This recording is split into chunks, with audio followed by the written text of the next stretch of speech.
Meus amigos, há uma forma de oferecer sacrifícios a Deus que Ele ama e que Ele abençoa e que Ele gostaria de ouvir da sua boca.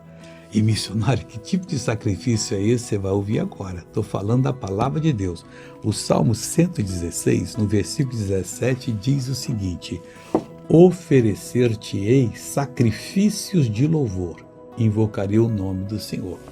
Depois que você oferece a Deus, não sacrifício assim, Senhor Deus, vou dar a minha casa para o Senhor, vou dar meu carro para o Senhor, vou fazer isso. Só se Deus pedir, você tiver muita certeza, você fala, tá bom, eu concordo. Mas não, você não está. O que Ele quer de você é sacrifício de louvor. Você então pensar bem, se preparar para dar o louvor pelaquela bênção que você recebeu.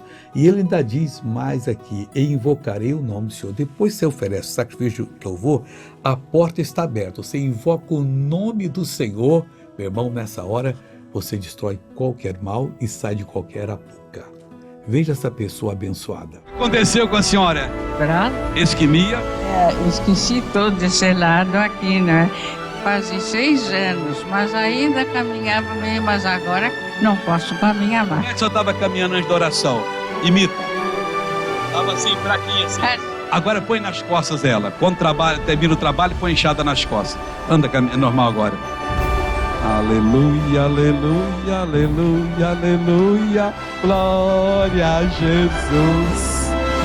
Aleluia, aleluia, aleluia. Deus é lindo, meu irmão, é Ele que fez. Vamos fazer uma oração agora. Pai, ensina-nos a oferecer-te sacrifício de louvor. Então nós invocaremos o teu nome, o majestoso nome, que vai nos livrar de qualquer enrascada maligna. Eu oro por todas as pessoas que estão orando comigo em qualquer lugar do país e digo o seguinte: mal sai dessa vida, em nome de Jesus. Amém.